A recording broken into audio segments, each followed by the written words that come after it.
ہاں اس کے مالک پر ہے، اس کے آقا پر ہے، اس کا کھانا، اس کا پہنانا اس کو،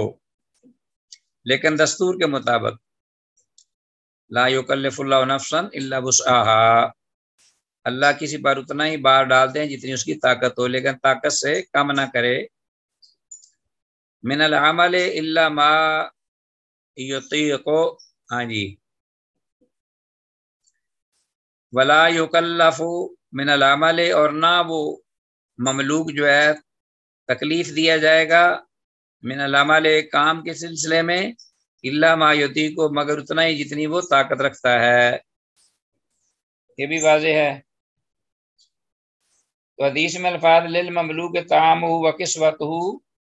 اس کو انڈر لائن کیجئے، اس کا ترجمہ ہے کہ غلام کے لیے اس کا روٹی اور کپڑا دونوں اس کے مالک کے ذمہ ہیں۔ آگے یہ اگلی حدیث ہے 3345، ہاں جی، ابو ذر غفاری رضی اللہ عنہ سے روایت ہے، قال رسول اللہ صلی اللہ علیہ وسلم، رسول اللہ صلی اللہ علیہ وسلم نے ارشاد فرمایا، اخوانکم، تمہارے بھائی، جعلہم اللہ، اللہ نے ان کو رکھا ہے، تحت ایدیکم، تمہارے ہاتھوں کے نیچے۔ کیا مطلب؟ کہ تمہارے بھائیوں کو ہی اللہ نے تمہارے ماتحت کر دیا ہے، یعنی وہ تمہارے خادم، اللہ کی مخلوق ہیں اور تم بھی مخلوق ہو، لیکن اللہ نے تمہیں وہ خادموں کی حیثیت میں عطا کیے ہیں آپ کی خدمت کے لیے۔ فمن جعل اللہ اخاہ تحت یدیہ، تو وہ شخص کہ اللہ نے رکھا ہے اس کے بھائی کو تحت یدیہ، اس کے ہاتھوں کے تحت، یعنی اس کے ماتحت رکھا ہے۔ کیا مطلب؟ کہ اگر اللہ نے کسی کو اس کا بھائی بطور خادم کے دیا ہے، فَلْيُطْعِمْهُ مِمَّا يَأْكُلُ، تو اسے چاہیے کہ وہ اسے کھلائے ان چیزوں سے جو وہ خود کھاتا ہے، وَلْيُلْبِسْهُ مِمَّا يَلْبَسُ، اور اسے چاہیے کہ وہ اس کو پہنائے کپڑے ان کپڑوں سے جو وہ خود پہنتا ہے، وَلَا يُكَلِّفُهُ مِنَ الْعَمَلِ، اور نہ اس کو تکلیف دے کام کے معاملے میں، ما يغلبه، جو اس کے دسترس سے یا اس کی قوت سے باہر ہو، جو اس کی طاقت سے زیادہ ہو۔ فَإِن كَلَّفَهُ مَا يَغْلِبُهُ، اور اگر اس نے اس کو کوئی کام ایسا دیا، ذمہ دار ٹھہرایا سے کام کے، ذمہ داری سونپی ایسے کام کی، ما يغلبُهُ، جو اس کی طاقت سے زیادہ ہے، جو اس کی دسترس سے باہر ہے یا بہت زیادہ بھاری ہے، فَلْيُعِنْهُ عَلَيْهِ، تو اسے چاہیے کہ وہ خود بھی اس کے ساتھ اس کی مدد کرے، اس کے ساتھ لگے، شریک ہو۔ تو امام نبوی رحمہ اللہ کہتے ہیں اس حدیث کے بارے میں کہ فَلْيُطْعِمْهُ مِمَّا يَأْكُلُ وَلْيُلْبِسْهُ مِمَّا يَلْبَسُ، کہ مالک اپنے غلام کو اپنے کھانے اور پہننے سے ہی کھلانا اور پہنانا، یہ فرض نہیں اس پر، یہ مستحب ہے، جبکہ اس کے ذمہ عرف کے موافق اس پر فرض ہے، واجب ہے۔ تو امام نووی رحمہ اللہ کہتے ہیں اس حدیث کے بارے میں کہ اس کے اندر جو الفاظ ہیں نا، فَلْيُطْعِمْهُ مِمَّا يَأْكُلُ وَلْيُلْبِسْهُ مِمَّا يَلْبَسُ، تو اس کا مفہوم یہ ہے، اصل مطلب یہ ہے کہ یہ حکم جو دیا جا رہا ہے کہ اپنے کھانے سے ہی ضرور اس کو کھانا دے اور اپنے لباس سے ہی اس کو لباس پہننے کے لیے دے۔ تو اس کا مطلب یہ ہوا کہ اگر بعض اوقات وہ بڑی قیمتی پوشاک پہنتا ہے مالک آنے جانے کے لیے، تو وہ اس پوشاک میں سے اس کا حصہ اس غلام کو بھی دے، تو یہ واجب نہیں، یہ مستحب ہے، یعنی یہ حکم وجوب کے لیے نہیں ہے، یہ استحباب کے لیے ہے۔ اگر کوئی کرتا ہے تو بڑی اچھی بات ہے، اس کا کبر کم ہوگا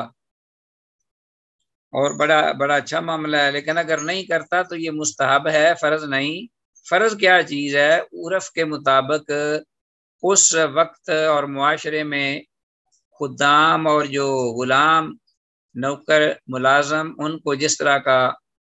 کھانا اور پینا دیا جاتا ہے اس طرح کا اس کو اپنی حیثیت کے مطابق اس کو وہ شامل کرے، اس کو دے، یہ واجب ہے اس پر۔ ضروری نہیں کہ اپنے ہی کھانے سے ہر ڈش میں سے اس کو نکال کر لو بھی کھاؤ، ٹھیک ہے ایک ڈش ایک کھانا اس کو دے دو تاکہ عرف کے مطابق اس کو کھانا مل جائے اور اس کو پہنانا مل جائے۔ باقی اگر وہ اپنے کھانے اور کپڑوں میں اسے شامل کرتا ہے تو یہ انبیاء کی رسولوں کی یہ سنت طاہرہ ہے علیہم السلام۔ تو امام نووی رحمہ اللہ کی یہ توجیہ بہتر لگتی ہے کہ یہ حکم حدیث میں استحباب کا ہے، وجوب کا نہیں ہے۔ وجوب وہ ہے جو کہ عرف ہے، جو اوپر آیا حدیث میں۔ آگے ہم آتے ہیں اگلی حدیث کی جانب۔ عبداللہ بن عمر رضی اللہ عنہما سے یہ مروی ہے روایت، وان عبداللہ بن عمر بن العاص رضی اللہ عنہما جاءو قہرمان لہو، آیا ان کے پاس ان کا قہرمان، قہرمان ان کا منشی، ان کا کارندہ۔ کسی نے کوئی اپنا کاروبار شروع کیا ہو نا، یا کوئی کھیتی باڑی بہت زیادہ زمین ہو یا کوئی کارخانہ لگایا ہو، تو پھر جو مالک ہوتا ہے وہ اپنا ایک اس میں خاص نمائندہ چھوڑ دیتا ہے جو ہر وقت اس کی نگرانی کرتا اور رپورٹیں دیتا لیتا اور کام کی نوعیت کی نگرانی رکھتا ہے۔ اس کو منشی یا قہرمان بولتے ہیں عربی میں۔ تو ہم عبداللہ بن عمر بن عاص رضی اللہ عنہما کے پاس وہ ان کا منشی آیا، ان کا کارندہ آیا اور کہنے لگا فقال لہو اعطیت الرقیق قوتہم، ہاں تو آپ نے اس سے پوچھا، یعنی عبداللہ بن عمر نے اس اپنے کارندے سے یہ پوچھا، ذمہ دار سے، اعطیت الرقیق قوتہم کہ کیا تم نے غلاموں کو ان کے کھانے کا سامان دے دیا ہے؟ اعطیت الرقیق قوتہم یعنی ایک قوت سے مراد ہے ان کا ایک دن کا کھانا پینا، ان کو دے دیا ہے؟ کالا کہنے لگا لا نہیں ابھی تک نہیں دیا۔ کالا تو انہوں نے کہا فانطلق فاعطہم پہلے جاؤ اور ان کو ان کا پہلے کھانا پینا دو، آج کا بھوکے نہ رہیں پیاسے نہ رہیں۔ فإن رسول اللہ صلی اللہ علیہ وسلم قال اس لیے کہ اللہ کے رسول صلی اللہ علیہ وسلم نے یہ فرمایا ہے کفا بالرجل اثما کہ آدمی کے گناہ کے لیے یہی کافی ہے ان یحبس عمن یملک قوتہ کہ وہ روک لے اس سے وہ کھانا اس شخص سے جس کا وہ مالک ہے، یعنی جس شخص کا وہ مالک ہے، یعنی جس کا کوئی غلام ہو تو اس مالک مالک جو ہے وہ اس کے اپنے مملوک کے کھانے پینے کو اس سے روک دے، یعنی اس کو اس کا کھانا پینا نہ دے، یہ اس کے گناہ گار ہونے کے لیے کافی ہے والعیاذ باللہ۔ وفی روایت اور ایک روایت میں یہ الفاظ ہیں کفا بالمرء اثما، بالرجل کی بجائے بالمرء کے الفاظ ہیں، کفا بالمرء اثما ان یضیع من یقوتا کہ آدمی کے گناہ کے لیے یہی کافی ہے، یا آدمی کے لیے یہی گناہ کافی ہے کہ ان یضیع من یقوتا کہ جس شخص کا کوئی جس شخص کا کوئی غلام ہے اور وہ اس کا کوئی مالک ہے، ذمہ دار ہے، تو وہ ان کی روزی کو یا اس کے کھانے کو پینے کو وہ ضائع کر دے۔ ان یضیع من یقوتا کہ وہ ضائع کر دے، من یقوتا کہ جس کی روزی کا وہ ذمہ دار ہے اس شخص کی روزی کو وہ ضائع کر دے، تو آدمی کے گناہ کے لیے کافی ہے۔ تو یہ دو مختلف الفاظ ہیں، معنی تک مفہوم تقریباً وہی بنتا ہے، کفا بالرجل اسما کفا بالمرء اسما ان یحبس عمن یملک قوتہ او ان یضیع من یقوتہ، رواہ مسلم۔ تو قہرمان کو انڈر لائن کیجئے، اس کا مطلب ہے کارندہ یا منشی وغیرہ۔ حدیث کی عبارت کفا بالرجل اسما ان یحبس عمن یملک قوتہ، انسان کے لیے یہ گناہ کافی ہے کہ جس کی روزی اس کے ذمہ ہو وہ اس کو روک لے۔ باقی آگے آتے ہیں، حدیث کلیئر ہے حدیث 3347 وعن ابی ہریرہ رضی اللہ تعالیٰ عنہ قال قال رسول اللہ صلی اللہ علیہ وسلم، ابو ہریرہ رضی اللہ عنہ سے روایت ہے، وہ کہتے ہیں کہ رسول اللہ صلی اللہ علیہ وسلم نے ارشاد فرمایا، اذا صنع لأحدکم خادمہ طعامہ، اذا صنع جب تیار کرے لأحدکم تم میں سے کسی ایک کے لیے، خادمہ اس کا خادم، طعامہ اس کا کھانا پینا تیار کرے، یعنی وہ ان کا کوک ہے، کچن میں کام کرتا ہے ان کا خادم، ثم جاءہ بہ پھر وہ اس کھانے کو تیار کر کے اس کے پاس لے آئے، وقد ولی حرہ و دخانہ تو اور تحقیق اس نے برداشت کی ہوتی ہے، والیہ کا من آتا ہے کہ اس نے سامنا کیا ہوتا ہے، حرہ اس کھانے پکانے کی گرمی، و دخان اور اس کے دھوئیں کا، گرمی اور دھوئیں کا، آگ کی گرمی تپش اور اس کے دھوئیں کا اس نے سامنا کیا ہوتا ہے، فَلْيُقْعِدُ مَعَهُ تو اسے چاہیے کہ وہ اس کو اپنے ساتھ بٹھا لے،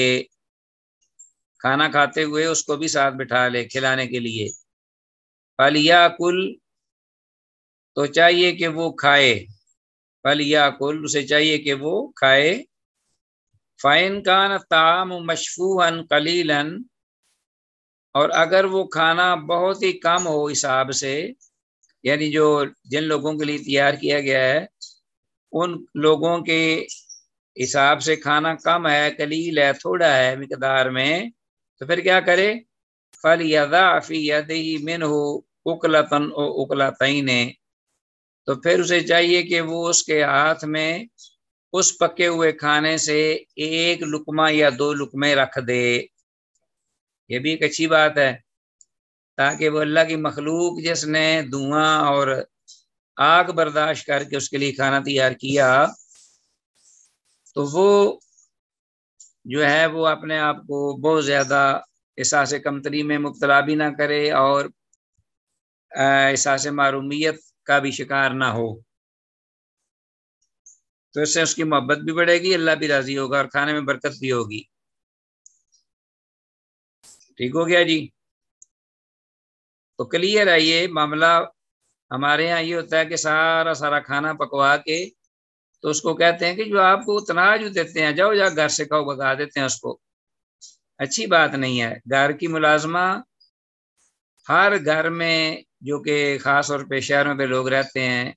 کام کرنے والیاں، کھانے پکانے والیاں اور کھانا لانے والے پکانے والے ہوتے ہیں، خاص طور پر جو جن کا کچھ کاروبار ہو، ان کے گھر میں تو 24 گھنٹے پکتا ہے، تو ان کو محروم نہیں کرنا چاہیے، بلکہ وہ جو کھانا پکاتے ہیں اس میں سے کچھ نہ کچھ حصہ ان کو دینا چاہیے، برکت کے لیے بھی اور اللہ راضی بھی ہوتا ہے۔ اگر کم ہو تو ایک دو لقمے ضرور اس کو دے دے، زیادہ نہ بھی دے، اور اگر پورا ہو کھانا تو اس کو شریک کرے باقاعدہ۔ حدیث کے الفاظ وقت والی حرہ و دخانہ کا مطلب ہے اور اس خادم نے آگ کی حرارت اور دھواں برداشت کیا ہے۔ معلوم ہوا کہ خدمت گار کھانا پکانے اور کھلانے والے کو کچھ تھوڑا سا کھانا دینا ضروری ہے، اگر جو اس کا کھانا مقرر نہ بھی کیا گیا ہو،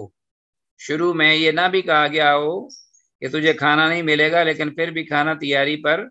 کھانا اس کو دینا، یہ اللہ پاک کو بہت ہی راضی کرتا ہے عمل۔ ساتھ بٹھا کر کھانا واجب تو نہیں ہے اس کو کہ ساتھ ہی بٹھا لے، اس کو الگ بھی بٹھایا جا سکتا ہے، لیکن اگر ساتھ بھی بٹھا لے تو اس کا غرور سر نیچا، اس کے غرور کا سر نیچا ہوگا، اسے کئی علاج ہوں گے انشاءاللہ۔ اچھا جی، آگے ہمارے پاس حدیث آ رہی ہے نیکسٹ، عبداللہ بن عمر رضی اللہ عنہما کی، ان رسول اللہ صلی اللہ علیہ وسلم قال کہ رسول اللہ صلی اللہ علیہ وسلم نے فرمایا، ان العبد اذا نصح لسیدہ کہ یقیناً جب غلام جب نصح خیر خواہی کرتا ہے لسیدہ اپنے آقا کی، اپنے مالک کی، واحسن عبادت اللہ اور اللہ جل شانہ کی عبادت کو بھی اچھے طریقے سے سر انجام دیتا ہے فَلَهُ أَجْرُهُ مَرَّتَيْن، تو ایسا شخص جو ہے اس کے لیے 2 بار اجر ہے۔ متفق علیہ۔ فَلَهُ أَجْرُهُ مَرَّتَيْن کو انڈر لائن کیجئے کہ اس شخص کے لیے 2 بار یعنی ڈبل اجر ہے، 2 بار ثواب ہے۔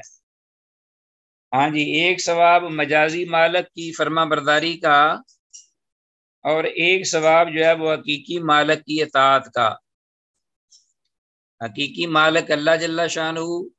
اور مجازی عبوری جو مالک ہے وہ عارضی، وہ اس کا آقا ہے دنیا کا، دونوں کے حقوق ادا کر رہا ہے، تو ڈبل اجر کا مستحق ہے اللہ کے فضل سے۔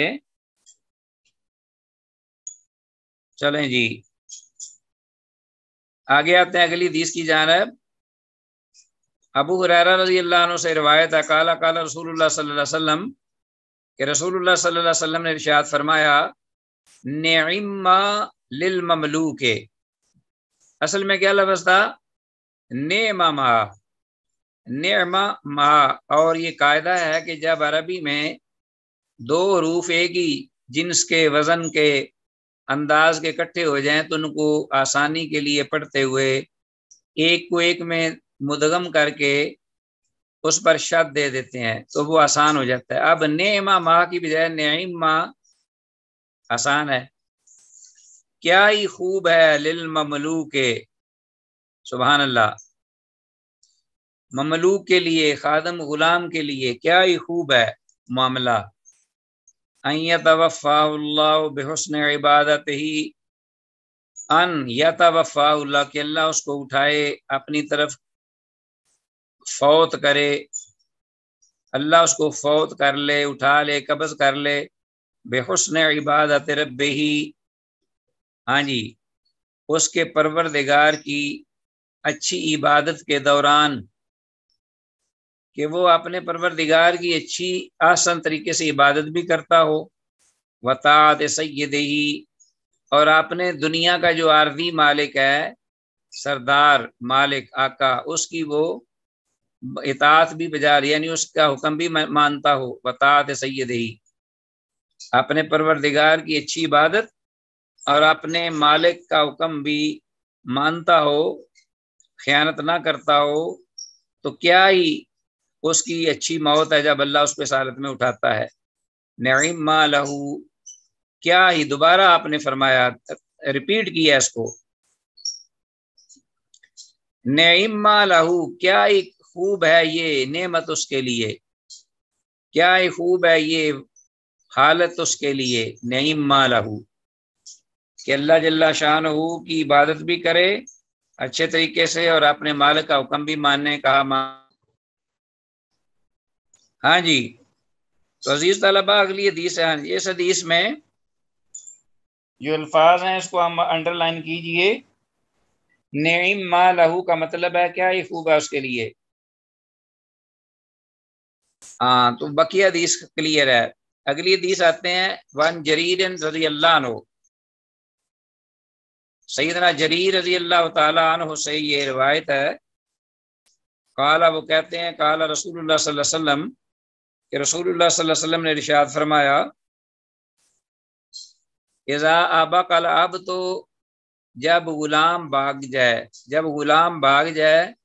لم تقبل لہ صلاۃ، تو اس کے لیے اس کی نماز قبول نہیں کی جاتی۔ وفی روایت نہ ہو، اور جریر رضی اللہ عنہ سے ہی ایک اور روایت میں یہ الفاظ ہیں، قال، آپ نے فرمایا، ایما عبد ابقا، جون سا غلام بھی بھاگ گیا اپنے مالک سے پوچھے بغیر، فقط باریت منہ الذمۃ، ہاں جی، تو اس سے ذمہ ختم ہو جاتا ہے، جو غلام بھی فرار ہو جاتا ہے تو اس سے ذمہ، فقط باریت منہ الذمۃ، تو ذمہ ختم ہو جائے، اس کی ذمہ داری ختم ہو جاتی ہے مالک کی اس غلام سے، وہ اس کی نہ اس کے کسی جرم پر وہ ذمہ دار ہوتا ہے، نہ وہ اس کے اگر وہ کسی کو مار دے یا قتل کر دے تو وہ نہ اس کی دیت وغیرہ کا وہ ذمہ دار ہوتا ہے۔ یہ بھی الفاظ ہیں اس کے بارت میں وہ ذمہ۔ وفی روایت انہوں، اور ایک روایت اسی سے جریر رضی اللہ عنہ سے ہے کہ رسول اللہ صلی اللہ علیہ وسلم نے فرمایا، ایما عبد ابقا من موالیہ، جون سا غلام بھی بھاگ جائے اپنے مالکوں سے اطلاع دیے بغیر، فرار ہو جائے، فقط کفرا، تو گویا کہ اس غلام نے کفر کیا، حتی یرجع علیہم، یہاں تک کہ وہ ان کی طرف لوٹ آئے، تو اس وقت تک وہ کفر میں رہتا ہے۔ تو گویا کہ یہ جو الفاظ ہیں 3 قسم کے آئے ہیں اس حدیث میں، اس میں آپ انڈر لائن کیجئے اذا ابق العبد لم تقبل له صلاته، تو اس سے مراد جو کفر ہے فقد کفر کے الفاظ، تو حقیقی کفر مراد نہیں ہے۔ ظاہر ہے کہ بھاگ جانے والا غلام اگر مومن ہے، مسلمان ہے، تو بھاگنے سے وہ کافر تو نہیں ہو جائے گا، نافرمان ضرور ہے، گناہ گار ضرور ہے، لیکن کافر تو نہیں ہوگا۔ تو یہاں مراد کفر سے مراد اس کی ناشکری ہے، ناشکری کی وجہ سے اس نے ناشکری کا ارتکاب کیا بھاگ کر، کہ اس کے مالک نے اس کو حقوق دیے،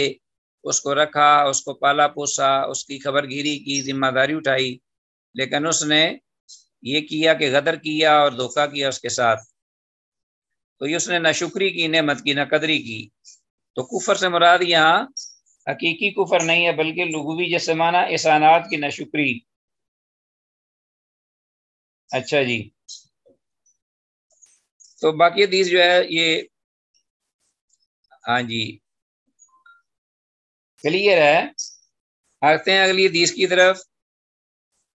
جو ہمارے پاس ابو ہریرہ رضی اللہ عنہ سے مروی ہے۔ قال، ابو کہتے ہیں سمعت ابا القاسم، کہ میں نے سنا ابو القاسم یعنی مراد ہے رسول اللہ صلی اللہ علیہ وسلم، کہ میں نے سنا اللہ کے رسول صلی اللہ علیہ وسلم سے، یقول، آپ فرما رہے تھے، من قذف مملوکہ، جس شخص نے تہمت لگائی اپنے غلام پر، اپنے مملوک پر جس نے بہتان باندھا،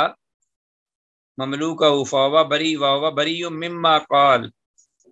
اس حال میں کہ وہ جو اس نے کہا ہے اس سے وہ بری ہے، پاک ہے، اس سے وہ پاک ہے، بری ہے، تو جلد یوم القیامہ، تو وہ مالک جو ہے وہ قیامت کے دن اس کے بدلے میں کیا، اسے کیا کیا جائے گا، اسے کوڑے مارے جائیں گے قیامت کے دن، جلدہ یوم القیامہ، الا یکون کما قال، مگر یہ کہ جو اس نے کہا ہے وہ ویسا ہی ہو۔ ہاں اگر ویسا ہی ہے جیسا کہ اس نے کہا ہے، پھر تو تہمت نہیں نہ ہوگی، پھر تو وہ حقیقی بات ہے، اس پر اس کو کوئی باز پرس نہیں، نہ دنیا میں نہ آخرت میں۔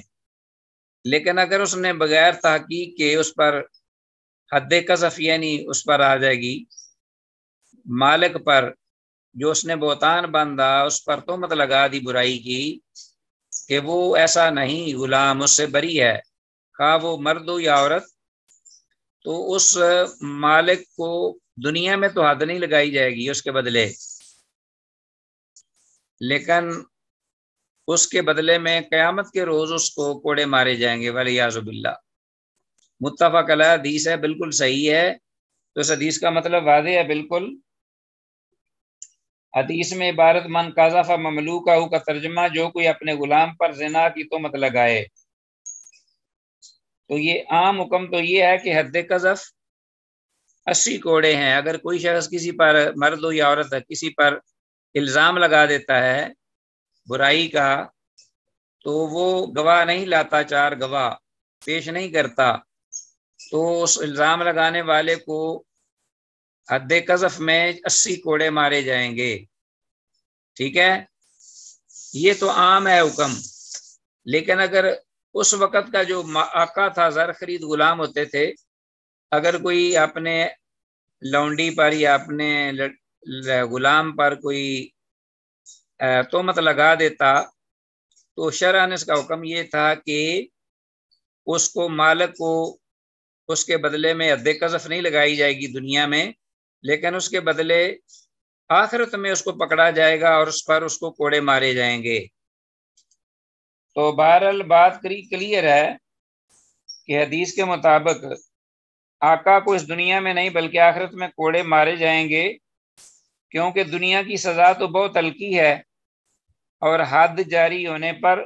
گناہ کا بوجھ اتر جاتا ہے اور آدمی اس گناہ سے صاف ہو جاتا ہے، جبکہ اگر حد جاری نہ کی جائے اور اس کا بوجھ آخرت میں اٹھانا پڑ جائے تو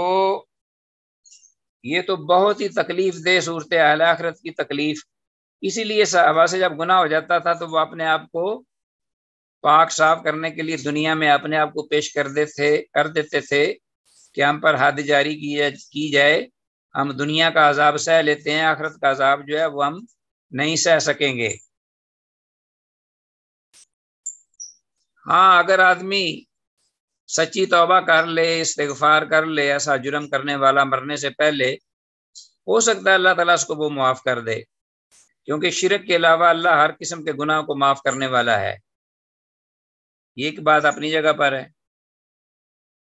اچھا جی، آگے ہمارے پاس عزیز طلبہ حدیث عبداللہ بن عمر رضی اللہ عنہما سے مروی حدیث ہے، قال وہ کہتے ہیں سمیعت رسول اللہ صلی اللہ علیہ وسلم یقول کہ میں نے رسول اللہ صلی اللہ علیہ وسلم کو یہ فرماتے ہوئے سنا، من ضرب غلاما لہو، جس نے مارا اپنے غلام کو، جس نے من ضرب غلاما لہو حدن، جس نے مارا اپنے غلام کو اس پر حد جاری کرتے ہوئے، حد کی صورت میں، یا اس کے سامنا کر دو کہ جس شخص نے اپنے غلام پر حد جاری کر دی، ایسے سلسلے میں کہ جو اس پر حد جاری نہیں تھی، اس پر حد نہیں لگتی تھی، یعنی ناکردہ جرم پر اس نے حد جاری کر دی، من ضرب غلاما لہو حدن لم۔ جی عزیز طلبہ، ہم آتے ہیں اپنے سبق کی جانب۔ حدیث عبداللہ بن عمر رضی اللہ عنہما کی ہمارے زیر مطالعہ تھی 3352، کہتے ہیں کہ میں نے اللہ کے رسول صلی اللہ علیہ وسلم سے سنا، سمیعت رسول اللہ صلی اللہ علیہ وسلم یقول، آپ فرما رہے تھے، من ضرب غلاما لہو حدن لم یاتہ، جس شخص یعنی جس مالک نے اپنے غلام پر اس کے ناکردہ جرم کی کوئی حد جاری کر دی، جو کوئی حد لگا دی، او لاتما، یا اس نے اس کو کوئی تھپڑ وغیرہ منہ پہ رسید کر دیا، مار دیا، فإن کفارتہ ان یعتقہ، تو بے شک اس کے اس جرم کا کفارہ یہ ہے کہ وہ اس کو فی الفور آزاد کر دے۔ تو اس ظلم کا، زیادتی کا جو کفارہ ہے ازالہ، وہ یہی ہے کہ وہ اس کو آزاد کر کے تو اللہ کی بارگاہ میں آزاد ہو جائے، سرخرو ہو جائے۔ تو حدیث میں لاتما کا معنی ہے کہ اس شخص نے اس کو تھپڑ مارا منہ پر۔ حدیث اعضا کے مطابق جس شخص نے اپنے غلام کو اس کے ناکردہ جرم پر حد قائم کی یا اسے تھپڑ وغیرہ مارا تو اس کا کفارہ یہی ہے کہ وہ اسے آزاد کر دے، اس کے علاوہ اس کے بغیر اس کا چھٹکارا نہیں ہوگا۔ امام مسلم نے اس کو روایت کیا، حدیث صحیح ہے۔ آگے حدیث ہے ہمارے پاس اس آج کے سبق کی آخری حدیث 3353، وہ ابو مسعود الانصاری، وان ابی مسعود الانصاری رضی اللہ تعالی عنہ قال، ابو مسعود انصاری رضی اللہ عنہ سے روایت ہے، وہ کہتے ہیں،